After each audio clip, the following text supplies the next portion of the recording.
जैसे आप पहले टांगे से प्रचार करते थे और आज सांसद तक का सफर। देखिए, कांग्रेस ने अपना जनाधार खो दिया है।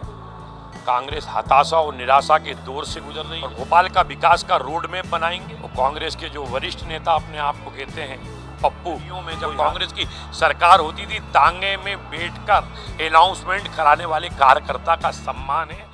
लोकसभा चुनाव की तारीखों का ऐलान हो चुका है और ऐसे में अगर बात करें तो बीजेपी के प्रत्याशी आलोक शर्मा लगातार जमीन पर हैं, लगातार जनता के बीच जा रहे हैं, संवाद कर रहे हैं। उन्हीं से जानते हैं कि क्या फीडबैक मिल रहा है जब आप जनता के बीच जा रहे हैं।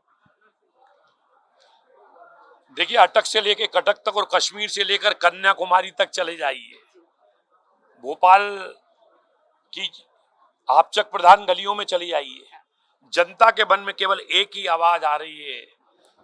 ये हम नहीं बोल रहे, जनता जनार्दन बोल रही है, बस फिर एक बार मोदी सरकार।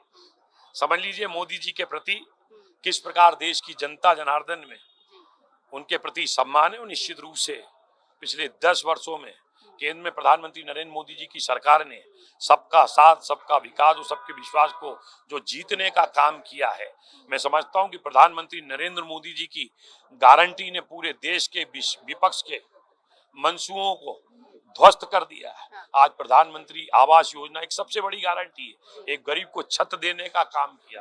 प्रधानमंत्री अन्नपूर्णा योजना के माध्यम से कोरोना जैसी काल के अंदर 5 किलो गेहूं और 5 किलो चावल देकर उनकी सेवा करने का काम किया। आज किसी भी गरीब परिवार में चले जाइए, अगर परिवार में माता पिता कोई बीमार पड़ता है और अस्पताल का 1 लाख का बिल आ जाता है ना 50,000 का, तो वो घबरा जाता है कहां से लाएंगे। परंतु आज प्रधानमंत्री नरेंद्र मोदी जी ने पूरे देश में गरीबों के लिए, लो मिडिल परिवार के लिए आयुष्मान कार्ड के माध्यम से जो 5 लाख रुपए का इलाज हो रहा है, उसको लेके उस व्यक्ति को लगता है कि कितनी बड़ी बीमारी आ जाए, हमारे प्रधानमंत्री नरेंद्र मोदी हमारे साथ हैं, हम 5 लाख तक का इलाज करा लेंगे। इससे बड़ी गारंटी क्या हो सकती है। गारंटी तो आप बता रहे हैं, क्या माने यही कारण है कि कांग्रेस डर गई है, अभी तक आपके सामने प्रत्याशी नहीं उतारा है? देखिए, कांग्रेस ने अपना जनाधार खो दिया है। कांग्रेस हताशा और निराशा के दौर से गुजर रही है और कांग्रेस के जो वरिष्ठ नेता अपने आप को कहते हैं पप्पू, वो यहाँ पे भी न्याय यात्रा लेकर जा रहे हैं। वो न्याय उनको ऐसा मिल रहा है कि उनकी पार्टी के जो वरिष्ठ नेता थे, जो जनप्रतिनिधि थे, वो उनकी पार्टी को छोड़कर अब भाजपा परिवार में शामिल हो रहे हैं। महापौर रहते कई काम किए आपने, कई बड़ी योजनाएं जो वो भी चलाई। अब ऐसे कौन से काम हैं जो अभी तक पूरे नहीं हुए थे, आप चाहते हैं कि यदि आप सांसद बनते हैं तो पूरे करेंगे? देखिए, उसके लिए भोपाल की जनता के सपनों का भोपाल कैसा हो, प्रधानमंत्री आदरणीय नरेंद्र मोदी जी के सपनों का भोपाल कैसा हो, इस दिशा में हम जनता से सुझाव भी ले रहे हैं और उसको हम मैनिफेस्टो में भी जोड़ रहे हैं। और भोपाल का विकास का रोड मैप बनाएंगे कि किस प्रकार से स्मार्ट फीचर हैं जो देश की अन्य राजधानियों में तो लागू हो गए, परंतु हमारे भोपाल में अभी तक लागू नहीं हुए हैं।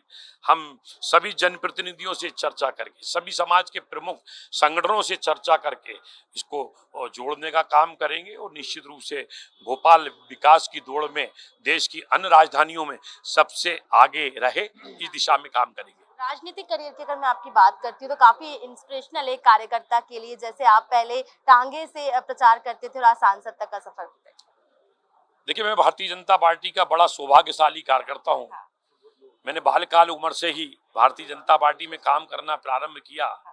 मैंने जब पार्टी के केंद्रीय नेतृत्व ने, देश के सभी प्रधानमंत्री जी ने मेरा जो टिकट फाइनल किया, तो मुझे एक साधारण से कार्यकर्ता को बड़ी प्रसन्नता हुई कि आज पार्टी ने ये सम्मान दिया। ये सम्मान आलोक शर्मा का सम्मान नहीं है, ये सम्मान तो भारतीय जनता पार्टी के वार्ड अध्यक्ष का सम्मान है। ये सम्मान तो गलियों में मतदाता पर्ची बांटने वाले कार्यकर्ता का सम्मान है। ये सम्मान तो पुराने भोपाल की गलियों में जब कांग्रेस की सरकार होती थी टांगे में बैठकर अनाउंसमेंट कराने वाले कार्यकर्ता का सम्मान है। और निश्चित रूप से ये कहीं संभव है तो केवल हमारी भारतीय जनता पार्टी में ही संभव है। बिल्कुल, देखिए अगर बात करते हैं आलोक शर्मा को जहां प्रत्याशी बनाया, लगातार जनता के बीच में जा रहे हैं और इसी के साथ संवाद तो कर ही रहे हैं, लेकिन साफ तौर पर कह रहे हैं कि जब इन्हें प्रत्याशी बनाया गया तो इसके माध्यम से जो कार्यकर्ता है वो भी काफी उत्साहित है। कैमरा पर्सन आमिर के साथ दीपक श्रीवास्तव, टीवी 27 न्यूज भोपाल के लिए। जैसे आप पहले टांगे से प्रचार करते थे और आज सांसद तक का सफर। देखिए, कांग्रेस ने अपना जनाधार खो दिया है। कांग्रेस हताशा और निराशा के दौर से गुजर रही है। और भोपाल का विकास का रोड मैप बनाएंगे। और कांग्रेस के जो वरिष्ठ नेता अपने आप को कहते हैं पप्पू, में जब कांग्रेस की सरकार होती थी तांगे में बैठकर अनाउंसमेंट कराने वाले कार्यकर्ता का सम्मान है।